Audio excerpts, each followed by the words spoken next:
On va parler de l'impact de ton enfance dans ta maternité. Tout ce que tu vis dans ton enfance aura des répercussions dans ton rôle de maman et je m'en suis rendu compte du coup en devenant maman, en étant maman depuis bientôt 6 ans. Alors, déjà, ta vision de la famille.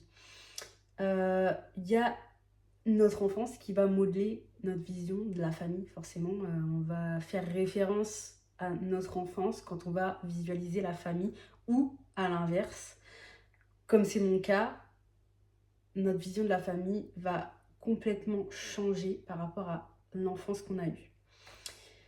En grandissant, de toute façon, on ouvre les yeux aussi sur nos parents, notre famille. En fait, moi, j'étais vraiment dans une dynamique où la famille, c'est à la vie, à la mort. La famille, il n'y a rien qui pourra briser ces liens.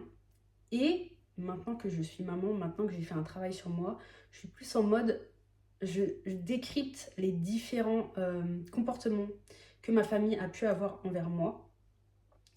Et il y a des choses que je n'accepte pas. Moi, je viens d'une famille nombreuse. On est 5 enfants. J'ai 2 grandes sœurs, 2 petits frères. Ça m'écorche la bouche de le dire. Voilà. J'ai aussi une de mes 2 sœurs, du coup, qui est handicapée, donc qui n'a pas vraiment vécu avec nous parce qu'elle a toujours été dans un centre et puis elle rentrait le week-end ou pendant les vacances. Et après, avec ma grande sœur, on a 8 ans d'écart. Et avec mon plus petit frère, j'ai 4 ans d'écart. Donc moi, je suis au milieu, le rôle un peu de merde, vous voyez. Mais par contre, avec mes petits frères, on avait 2 et 4 ans d'écart. Et pour le coup, moi, c'était cette vision-là que j'avais de la famille.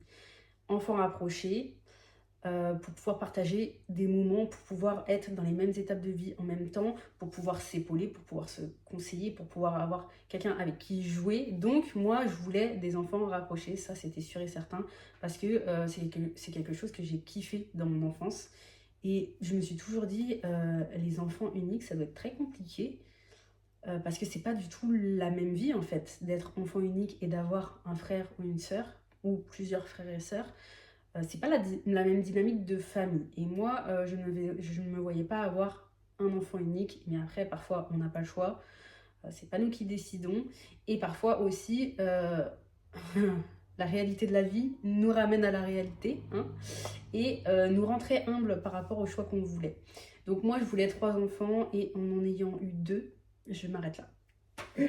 Après, moi, je me suis toujours dit, en fait, 3 enfants, parce qu'il y aura toujours un des enfants qui vivra près de moi, potentiellement, quand je serai plus vieille.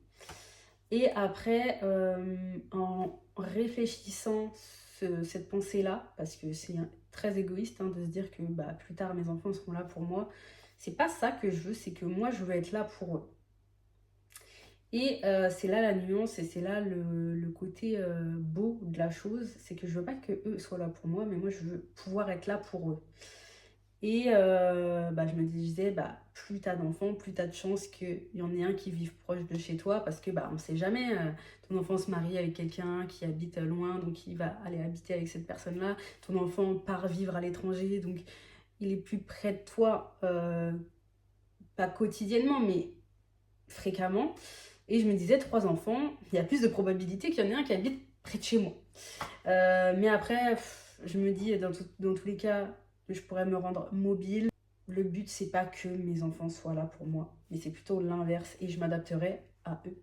Pourquoi je m'arrête à 2 enfants aussi parce que financièrement, déjà, avoir des enfants. Alors, j'émets des nuances parce qu'il y a beaucoup de gens qui disent, ils ont des enfants de moins de 3 ans, ils disent, ouais, les enfants, ça coûte cher. À part le moyen de garde, pour moi, un enfant, ça coûte pas non plus si cher. Enfin, moi, tous les meubles de mes enfants, c'est de la récup. Tous les vêtements de mes enfants, c'est de la seconde main, de la troisième main, de la quatrième main. Euh, donc en fait, j'ai pas eu de grosses dépenses pour mes enfants. Vraiment, j'ai pas eu de grosses dépenses pour mes enfants. J'ai jamais eu la dernière poussée de dernier cri. Enfin, il y a des trucs, des accessoires que je n'ai jamais eu et dont mes enfants n'avaient pas l'utilité. Parce qu'on veut nous faire croire qu'il y a besoin d'énormément de choses pour avoir un enfant, mais non. Et si je vous montrais là la décoration de la chambre de mes enfants, vous seriez en mode oh, c'est pas Pinterest ça, c'est pas Instagrammable ton truc, mais c'est pas le but. C'est vraiment pas le but. Donc je préfère placer de l'argent pour eux et je ferai un épisode d'ailleurs par rapport à ça, que de dépenser dans du superficiel, dans des choses qui vont servir 1 mois, 2 mois, et donc ils ne se rappelleront même pas en fait. Et après il y a, comme je disais, le regard par rapport à tes parents qui va changer. Parce qu'on nous dit beaucoup, ouais tu verras quand tu seras maman, tu verras comment c'est d'avoir des enfants, tu verras, tu verras, tu verras. Et du coup moi je pensais que en voyant ça, j'allais me dire ah ouais ok, j'allais mieux comprendre les comportements, les réflexions, les trucs, les machins, mais en fait je comprends pas du tout, je comprends encore moins. Et du coup, devenir maman, donc au début ça m'a beaucoup rapprochée de ma mère, parce que ma mère partait en retraite au moment où ma fille est née. Donc ma fille allait chez mes parents tous les mercredis. Elle allait dormir de temps en temps chez mes parents, etc. Bref, ça m'a beaucoup rapprochée de ma mère. Et elle m'avait d'ailleurs dit, ça me fait plaisir de voir ta fille parce que ça me permet de rattraper le temps que je n'ai pas eu avec toi. Sauf que non, tu peux pas rattraper le temps que tu n'as pas eu avec moi. Puisque tu le passes avec ma fille et pas avec moi. Il y a aussi des comportements qu'on comprend. Par exemple, mon père était très protecteur, très à se méfier des autres, etc. Et du coup, bah, je trouve que dans notre génération, dans le monde dans lequel on vit, c'est vrai que c'est très important de faire attention, de ne pas se confier à n'importe qui, de faire attention à notre entourage, à ce qu'on dit et à comment ça peut être interprété. Donc vraiment, ça c'était un truc qui me saoulait, vraiment. Cette surprotection. Mais en fait, maintenant je comprends. Parce que le premier anniversaire auquel j'ai eu le droit d'aller, je crois que j'avais 10 ans. Le premier anniversaire que j'ai pu faire chez moi, j'avais 10 ans aussi. Mais maintenant je comprends. Et c'est pas pour autant que ma fille va pas aux anniversaires. Hein. Cette année, elle a dû aller à 6, 7 anniversaires. Il y a encore un anniversaire mercredi. Mais il y a des choses qu'on comprend mieux quand on est parent. Parce que, en fait, t'as beau essayer de te projeter quand t'as pas d'enfant en disant oui, je ferais ci, je ferais ça, mais être parent, ça te rend très humble et tu te rends compte que ce que tu pensais ou ce que tu disais avant, c'est du vent. Tant que t'es pas dans le cœur du métier, là, tu sais pas de quoi tu parles. Parce que c'est le métier le plus compliqué d'être maman. C'est pas un métier, mais c'est le rôle le plus compliqué, le rôle où tu vas sans cesse te remettre en question et sans cesse apprendre tous les jours, tous les jours, tous les jours. Donc devenir maman, ça t'ouvre l'esprit. Ça t'ouvre l'esprit sur ton enfance, l'éducation que tu as eue, les routines que tu avais, les habitudes que tu avais quand tu étais enfant. Tu en fais une salade, tu en prends le meilleur, tu jettes le moins bon. Et tu inculques à tes enfants ce que toi, t'aurais voulu qu'on t'inculque. Voilà, c'est comme ça que je le vois. En fait, de ton enfance, tu gardes le meilleur. S'il n'y avait pas de meilleur, tu gardes le moins pire. Non, il y a toujours du bon dans chaque expérience, dans chaque enfance. Il y aura forcément du bon, des apprentissages des différentes épreuves que tu as eues. Et après, c'est à toi d'en faire ta propre salade et de la faire manger à tes enfants. Il y a aussi tes traumas. En fait, moi, j'ai fait pas mal de travail sur moi pour apprendre à me connaître, savoir qui je suis, etc. Et on dit beaucoup, hein, règle tes traumas avant d'avoir des enfants. C'est réel. Vraiment, avoir conscience de ces traumas avant même de faire des enfants, c'est très intéressant parce que ça va t'éviter de les transmettre à tes enfants. En fait, il y a des phrases qu'on a tellement fait rentrer dans notre crâne, du type pleurer c'est pour les filles, tu peux pas mettre du rose, bleu c'est pour les garçons, hein. Voilà, les phrases vraiment de merde comme ça. C'est des trucs qu'on a fait rentrer dans notre crâne que toi, quand t'es parent, tu te dis bah vas-y, je vais sortir cette phrase, c'est normal. Sauf que si t'as pas fait ce travail sur toi pour conscientiser où est le problème dans chacune de ces phrases qui est rentrée dans ton crâne, tu vas transmettre toutes ces choses-là à ton enfant, tous ces traumas, toutes ces choses qu'on ne veut plus là en 2026, tu vas les transmettre à ton tour inconsciemment parce que tu n'auras pas fait ce travail sur toi. Donc très important, travailler sur toi pour ne pas transmettre tes traumas à tes enfants. Vraiment, moi je suis vraiment d'avis que notre génération, là, moi j'ai 31 ans, notre génération, c'est la génération qui va changer l'éducation des enfants. Être plus à l'écoute, faire en sorte qu'ils soient dans un cocon où ils se sentent en sécurité, faire en sorte qu'on ait des relations d'amour avec nos enfants, même quand ils auront 30 ans, qu'on les aime et qu'on leur dise qu'on les aime toujours.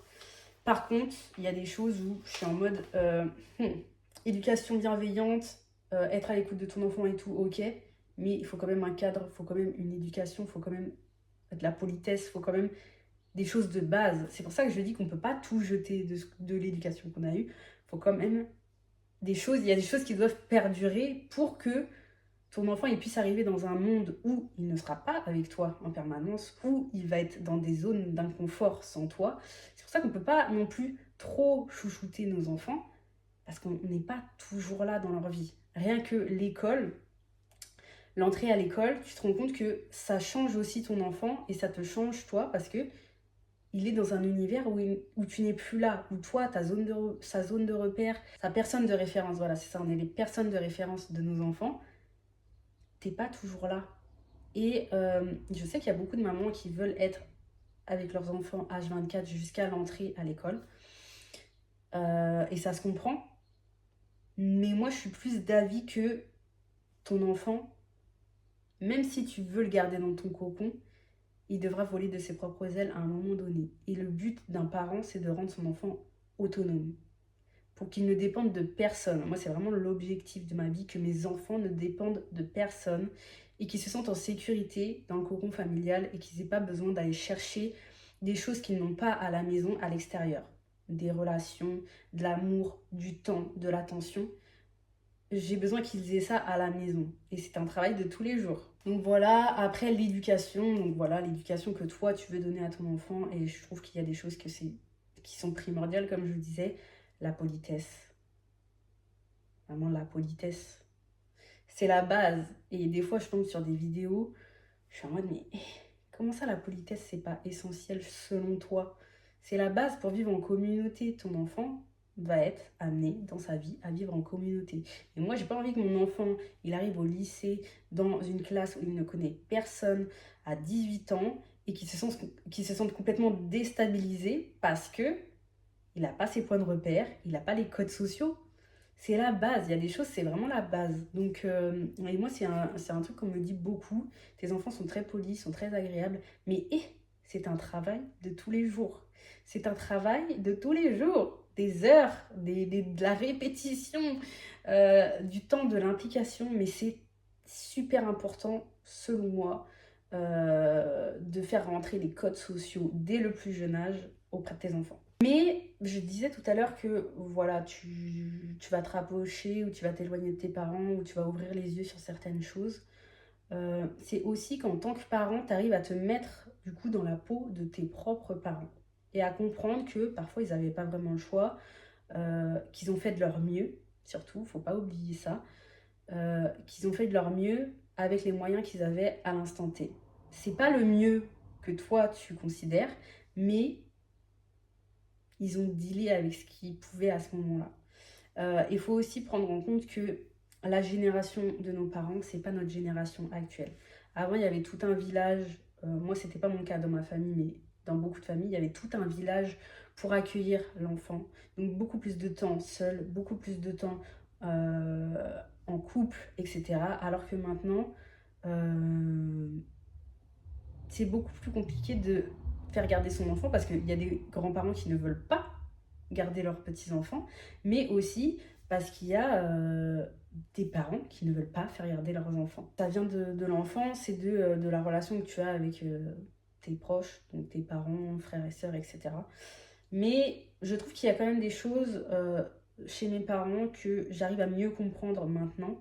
Je dis pas que je l'accepte, je dis pas que je le refuse, mais j'arrive à me mettre dans la peau du personnage et à comprendre ce qui a pu se passer dans leur tête à certains moments. Moi, mon objectif de vie, du coup, c'est d'offrir à mes enfants la vie que je n'ai pas eue. L'enfance que je n'ai pas eue. Je me faisais la réflexion l'autre jour, on est allé au cinéma voir Toy Story 5. Et je dis à ma fille, bah moi, tu sais, j'ai jamais été au cinéma avec mes parents. Et quand j'ai dit ça, je me suis dit, j'ai creusé dans ma tête, est-ce que j'ai un souvenir d'être allée au cinéma avec mes parents? J'ai pas de souvenir. J'ai pas de souvenir de ça. Et j'ai pensé à ma fille. Et elle, ça fait combien de fois qu'elle est allée au cinéma? À 5 ans et demi, elle est plus allée au cinéma que moi dans toute ma vie, je crois. Donc, je lui ai dit, tu sais, t'as de la chance que papa et maman ils puissent t'emmener au cinéma sans que tu aies besoin de le demander. Donc vraiment, je veux que mes enfants aient l'enfance que je n'ai pas eue, mais je veux quand même qu'ils aient conscience de la chance qu'ils ont. Parce que je veux pas en faire des pourris gâtés, hein. Moi j'ai pas du tout été pourri gâté, mais je veux pas qu'ils soient dans la galère, mais je veux pas non plus qu'ils pensent que tout leur est dû. Vraiment, faut leur expliquer que bah s'ils ont ça, il y a d'autres personnes aussi qui n'ont pas ça et qui voudraient l'avoir. Et toi tu l'as, donc tu dois être reconnaissant de l'avoir eu. Donc voilà, et c'est pour ça d'ailleurs que mes enfants ne me font pas de crise dans les magasins, parce qu'ils savent très bien que je ne vais pas céder pour leur prendre un petit jouet. Des fois même on va se balader dans le rayon jouet du Leclerc et on regarde juste les jeux. Et ils savent très bien qu'on ne va pas acheter les jeux, parce que on achète des jeux quand c'est ton anniversaire, quand c'est Noël, ou quand il y a un événement particulier. Parce que moi j'en ai marre des jeux. Il y a trop de jeux chez moi, voilà. Offrir l'enfance que je n'ai pas eue, ça veut dire que je ne veux pas de famille nombreuse. Parce que il y a trop de différences entre les enfants. Enfin moi, du moins dans ma famille, il y a eu trop de différences. Et je ne veux pas que mes enfants puissent ressentir ça un jour, qu'il y a une différence entre eux deux. Je veux leur apporter le même traitement. Il n'y a pas de favoritisme ou quoi que ce soit. Je veux aussi pouvoir donner autant d'énergie à l'un qu'à l'autre. Et plus on a d'enfants, plus il te faudra d'énergie pour donner les mêmes choses à tous. On reste des humains, on n'est pas des robots. Si tu as 9 enfants, pour moi, tu ne peux pas donner autant à ton enfant en termes de temps, en termes d'énergie, que si tu en avais 2. Ces mathématiques, c'est beaucoup plus compliqué, c'est beaucoup plus de logistique que si tu en as 2. Je veux aussi qu'en termes d'opportunités, par exemple pour leurs études plus tard, je puisse leur dire à chacun, ok, tu peux faire les études que tu veux, peu importe le budget que ça va demander, plutôt que privilégier l'un que l'autre, ou le premier il a le droit et puis le dernier il n'a pas le droit. Non, non, non.